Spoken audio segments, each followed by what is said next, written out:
Finally, a warm welcome.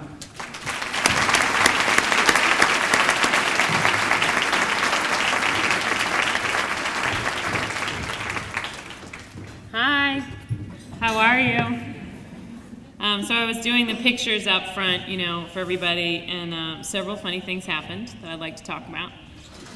I'm not going to call anybody out by name, but I said to one person who was a speaker last year, and they said, so let's hope that doesn't happen next year. The second thing that happened is that some woman said, and what did you do? I wrote a book. And the third thing that happened is someone took a picture with me and walked away and said, now, was that the speaker? Other than that, it's been so great to be here. And I have loved it. I came in last night and Pam picked me up and we went over to Margaret's house and Tom's house and we just had the best time and I really felt so at home and so glad that you asked me to come. I think that what you do is super impressive. I have this viewpoint on charity and philanthropy in America because I am asked to come and do this often around the country. And the fact that you're raising $1 million off of some strawberries and crepes and me is unbelievable. And it really goes to the point, which is that you are not here for me and you're not here for the breakfast. You're here for the hospital. And you're here for cancer treatment and research. And that's really impressive. We have to do a lot of things these days to bring donors into the room, and we have to give them all sorts of benefits and gift bags and the whole shoot and match. And you didn't ask for that. You said, I'm signing up and I'm gonna write the check just because I care about the actual charity itself, not the stuff around it. So I just wanna say that I'm proud of you. And it's hard work to do, and you do it the right way, so I'm impressed.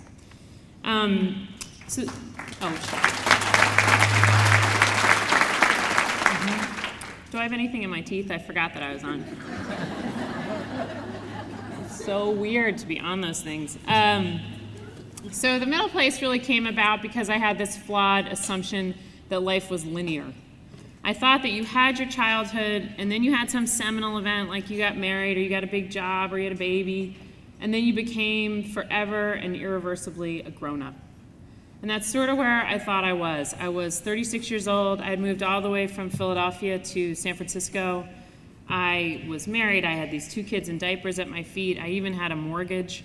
And I felt like, for all intent and purposes, I was an adult. Even to prove it, I got a small but very tasteful tattoo on my ankle. And if that doesn't make you a grown-up, I don't know what does. And then I got this phone call that I had a runaway case of stage 3 breast cancer. And I took a deep breath and I dialed 610-527-2255, which is my hotline to my parents. And they came. And I knew they would. I knew they would because they always had, although often waiting for the frequent flyer miles to align with the $25 off coupon. And why don't we just have Christmas on December 16th? It's so much cheaper.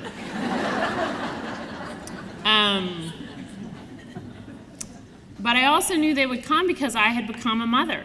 And it was so obvious to me that if Georgia or Claire were to tell me 30 years from now that they had cancer, I'd just walk out the front door and I wouldn't stop walking until I laid my hands on them. Such is the state of parenthood. And then over the course of that fall while I was in chemotherapy, things went well. And I was getting better fast, thanks a lot to the people who put the money into the research, which is eventually going to cure this thing.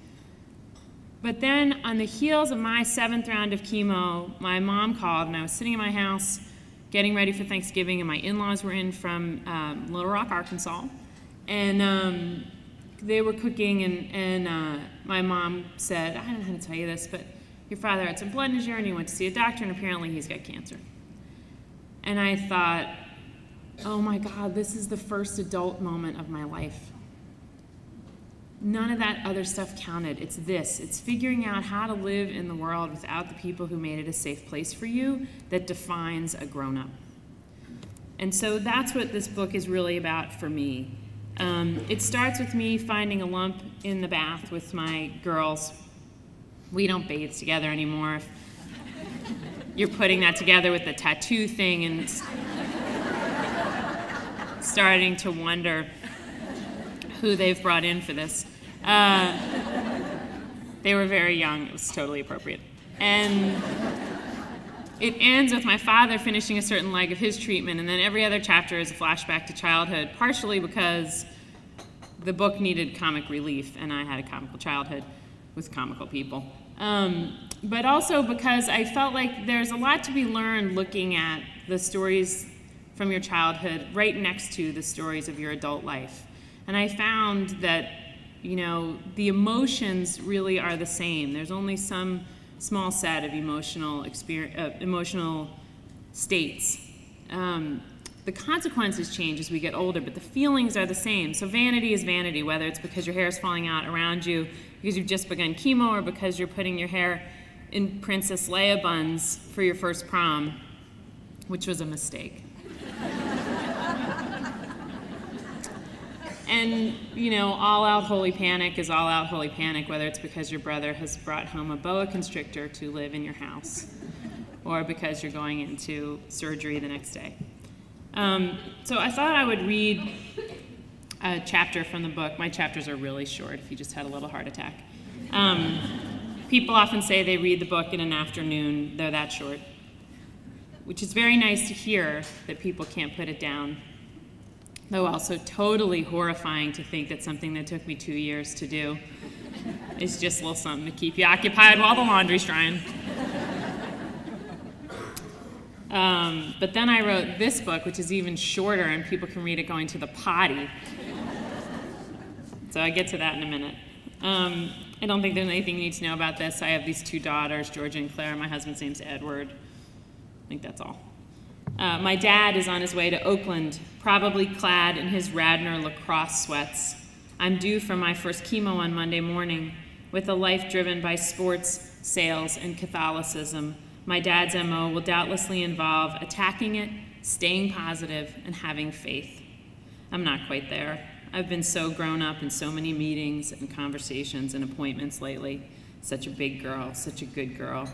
With my dad in the house, I'm someone's child again. Someone else has to get me an iced tea, make me some dinner, bring me a cookie. Just thinking about how good it's going to be to have him around makes me well up. By the time I spot him on the curb at the airport, I'm trembling. "Aw, Lovey," he says as he squeezes me and rocks me side to side. "Lovey, we're gonna do it, kid. We're gonna get it done. The green man is here, Lovey." My dad calls himself Greenie, or is called Greenie by others. I'm not allowed to say why on a microphone, but you can find the answer on page 178. I hold on a long time, crying and whispering "yeah" over and over again. When we come through the front door, Edward is waiting for us. They hug a nice, loud man hug. "Green man, thanks for coming, man," Edward says while they pat each other on the back. "Ark," my dad says. "Ark, God bless you."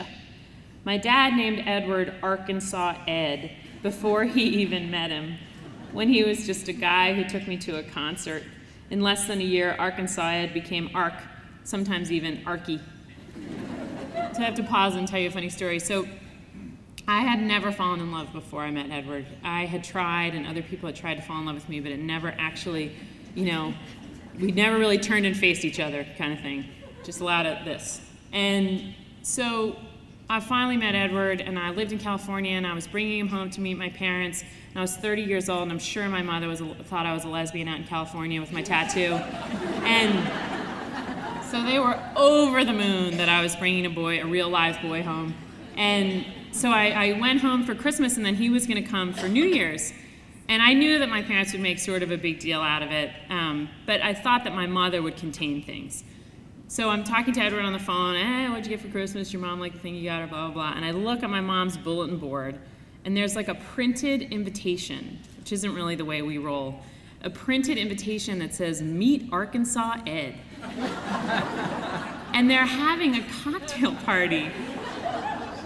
It has the name, Meet Arkansas Ed. And I'm talking to Edward like, "Oh, God, don't run. When you come here, a lot of crazy things are going to happen. Don't run." "Come on in, Greenie. I'll take that." Edward runs the suitcase upstairs. "Green man," he calls from the second floor, "I got some Kettle One for you." "Whoa, Ark, top shelf, fantastic. How about I start with a beer, though?" My dad is talking into the fridge, searching out a cold beer, something to ease him into the vodka. I'm smiling. Edward is down. We're Irish. Did I mention that? It's a critical piece of information. Edward is down the stairs in no time, and the girls are at Amy's for dinner. "Greenie, I got you some Bud Lights. You know, we usually have that heavy California beer, but I know you Philly guys love a Bud." My dad pulls out a can of beer and opens one for Edward and raises his eyebrow at me, and I nod, and he hands me his and leans in the fridge for another, and there we are, just like any other visit, having a cold beer together. Big day on Monday. I try to say it like my dad would, like it's a lacrosse game or a job interview, but I'm not Greenie, and I start crying. "Lovey," he says as he runs his big, rough hand in circles on my rounded back. "You gotta stay positive. Right, Ark? We gotta stay positive." I want to wail like Georgia did last week when she slipped in the bathroom and hit her head on the tub, enraged, writhing, then sniveling into Edward's shoulder, leaving a big wet spot of tears and snot on his work shirt. I have to pause and tell you another quick funny story, which is that just occurred to me because I just am switching editors.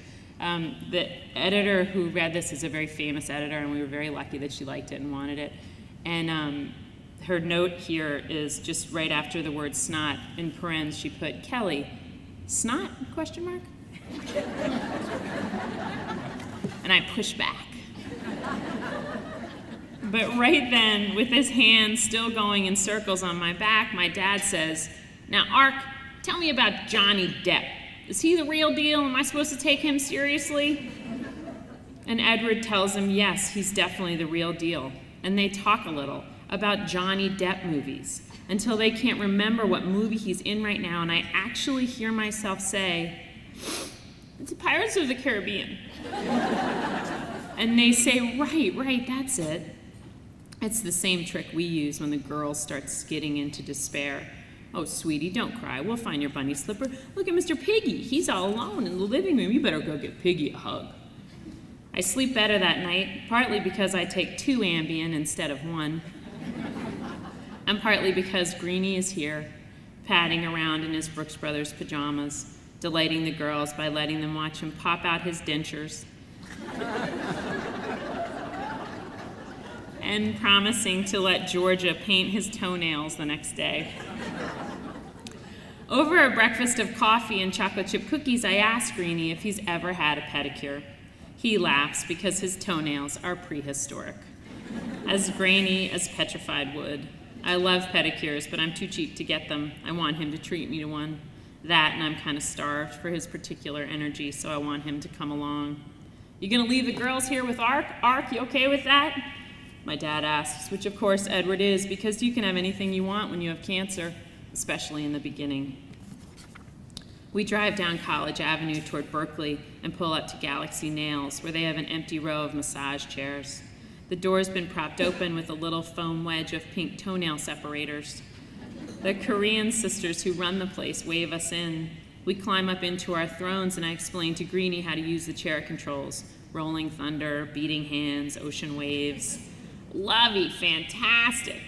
Then he looks toward the sisters. "Ladies, I'm just an old billy goat in for my first pedicure." He settles in like a regular with the New York Times on his lap.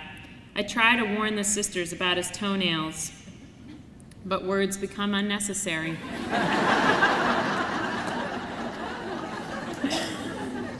As he slides his crooked feet out of his updated docksiders that have molded to the shape of his feet.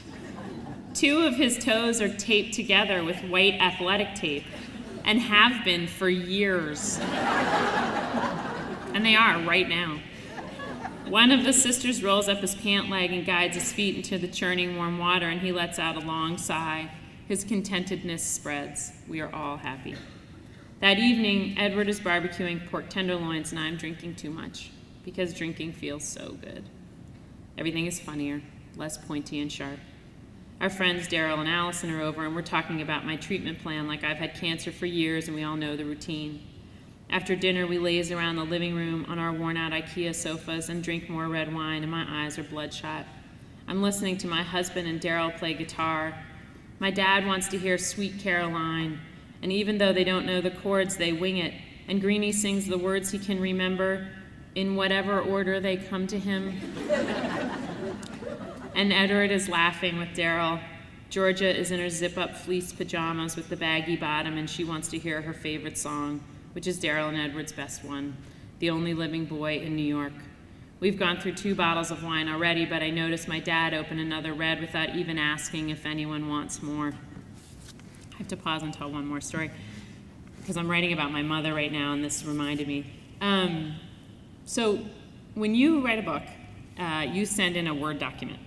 And then you go through this editing process, and then eventually they lock it up and they print out just a really small, cheap, unadorned, no cover art copies, and they send them to all the TV and radio stations around the country and all the book reviewers, and they try to get some buzz going for your book. It's called an ARC. So the day that my ARC came, you know, I'm standing in my driveway and I get a little misty, and I get 2 copies. So I keep one and I send one to my parents. So fast forward 2 years, I'm in Philadelphia and I'm doing a reading and I'm taking a nap in my mom's bed because she has the only good bed at Wooded Lane. And I look over on her nightstand and there's the ARC. Now this is way past when we had hardbacks and the whole deal. And I notice that there are pages that are dog-eared. And I think, oh my God, I'm gonna finally find out what she really thought of this book.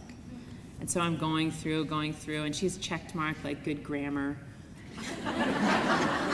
and perfectly spelled. Like I put whom, and that made her so happy. She like circled it, exclamation point. But here, when I said that my dad opened another bottle of red without even asking if anyone wants more, there was math in the margins. Because she was trying to figure out if there were 6 people there and they just had their 3rd bottle of wine and there are 4 glasses of wine per bottle, how much might we have been drinking? Because it's never over, that motherhood thing. He refills everyone while Edward and Daryl play for Georgia. She won't sing out loud, but she stares at her dad's face as he sings and her lips move to the words. She adores him. Imprints are being made. Then Allison suggests this old song by the guy from Little Feat called Roll 'Em Easy. It's the first song I ever heard Edward play. When he gets to the line I like, he looks across at me with his pinchy guitar-playing face and nods. I've dined in palaces, drunk wine with kings and queens, but darlin', oh darlin', you're the best thing I've ever seen. I shift my position on the sofa, so my head is on a big, lumpy pillow in Greenie's lap, and Georgia is leaning back against my middle, and Claire is just about asleep on the floor. Allison and I catch eyes, and she tilts her head and smiles, and when I smile back, we both well up with tears. I think because we both recognize that whatever else may be unfolding, this is happiness.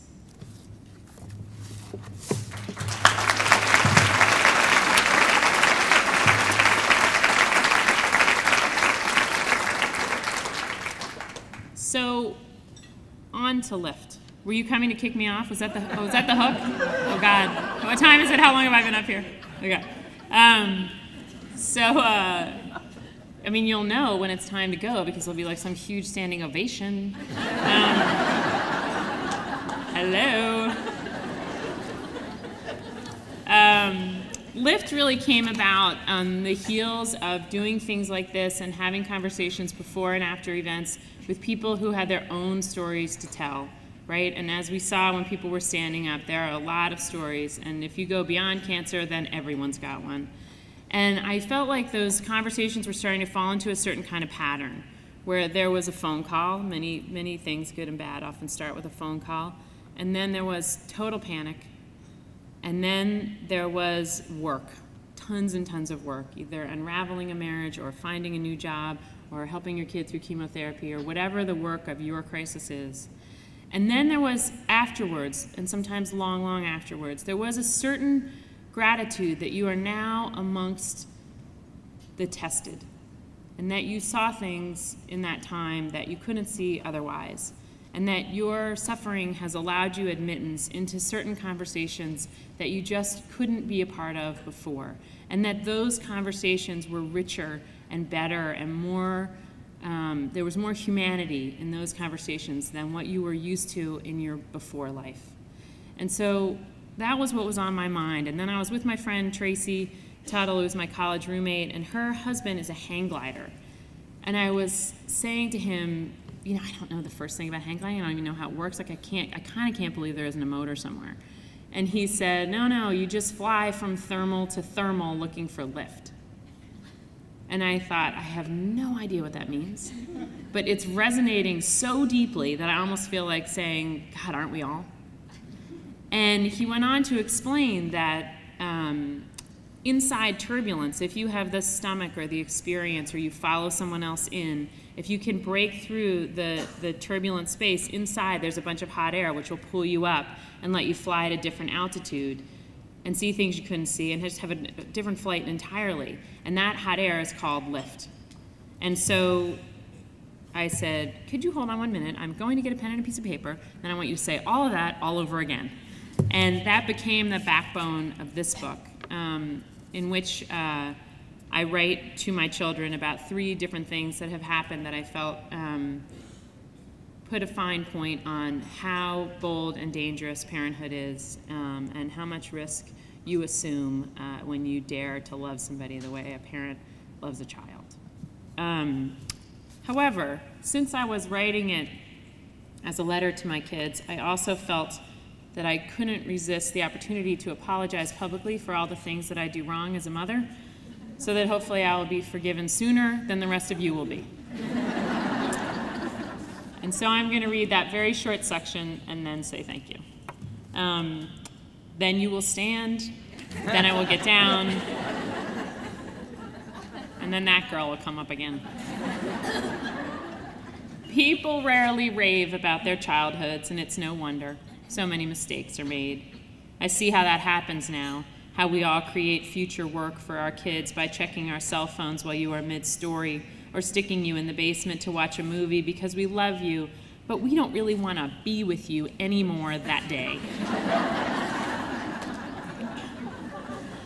Or coming unhinged over all manner of spilt milk, wet towels, unflushed toilets, lost, brand new whatevers. Almost every week I yell at one of you so loudly that my throat hurts afterward. That's why I keep lozenges in practically every drawer in the house. I hold it together, and then when the bickering picks up again, I just detonate. Like yesterday, Claire, when I listened to you whine through 2 rounds of some card game called Egyptian War. Finally, it was George's turn to go first, and you said you couldn't play anymore because your armpits were sore. That's stupid, Georgia said, and you cried, stupid is a mean word, and smacked Georgia with your open palm as I watched. Go to your room right now, Missy, I hollered. It was an accident. I fell into her on accident. You both froze, and I got to my feet and leaned down into your faces and ranted at you through set teeth, like the heartless, tyrannical caretakers in movies about orphans. When you laugh, I assume you have done it too. I was so disgusted with both of you, your impatient overreactions, your loss of self-control, and then I turned right around and disgusted myself. If John Lennon was right that life is what happens when you're making other plans, parenthood is what happens when everything is flipped over and spilling everywhere and you can't find a towel or a sponge or your inside voice. But if my temper has made you hesitant or tentative, is there any atoning for that? In a parent-teacher conference last year, Miss Tunney said with obvious hesitation, sometimes your daughter has a bit of an edge. And I have to pause and say that although my husband is wise enough not to speak in that moment, he was not able to control his head from going like this.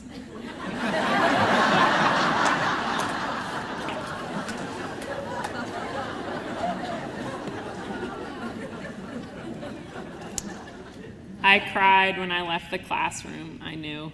There are other mistakes, less obvious. I don't mirror your emotions enough, though I can't say why, because when I do, it seems to calm you down. I forget to praise your effort instead of your achievement. I discipline by carrot and stick instead of reason. I ignore the indisputable research about the benefits of family dinner. I'm a complete zero when it comes to the culinary arts. Everything tastes like ground shoelaces, except my salads, which you are years away from appreciating. Until then, we go over to Beth's house and trade wine for dinner. It's a brilliant solution, but sometimes on the way home, when you go on and on about how Beth is such a good cook, and then Dad adds his accolades about Beth's homemade red sauce and roasted broccolini and how you ate every bite, my mom ego twitches and cramps. I used to be pretty chill, as I once heard Dad say to his friend Graham when I turned down a Corona at a 2-year-old's birthday party. For instance, before I was your mom, I didn't have one of those plastic dividers for my silverware. I'd just take the basket out of the dishwasher and dump all the knives, forks, and spoons right into the drawer. I went around the world without a credit card or a cell phone or a plan of any sort. I hitchhiked 1,000 miles. I went to dead shows with people whose last names I did not know. I wore green Birkenstocks to the office. I thought I'd be cooler as a mom, but then I leaned back on the delivery table and Dr. Laura Stachel pulled out a baby. And somewhere between the precious bundle that was Georgia and the placenta, all that "is cool, no worries, sure, why not" stuff came out too. My default answer to everything is no. As soon as I hear the inflection of inquiry in your voice, the word no forms in my mind. Can I open the mail? No. Can I wear your necklace? No. When is dinner? No. What you probably wouldn't believe is how much I want to say yes. Yes, you can take 24 books home from the library. Yes, you can eat the whole roll of sweet tarts. Yes, you can camp out on the deck. But the books will get lost, and sweet tarts will eventually make your tongue bleed. And if you sleep on the deck, the neighborhood raccoons will nibble on you in the night. I often wish I could come back to your life as your uncle, so I could give you more. But when you're the mom, your whole life is holding the rope against these wily secret agents who never ever stop trying to get you to drop your end. This tug of war often obscures what's also happening between us. I am your mother, the first mile of your road. Me, and all my obvious and hidden limitations. That means that in addition to possibly wrecking you, I have the chance to give you what was given to me: a decent childhood, more good memories than bad, some values, a sense of pride and tribe, a run at happiness. You can't imagine how seriously I take that, even as I fail you. Mothering you is the first thing of consequence that I've ever done. Thank you very much.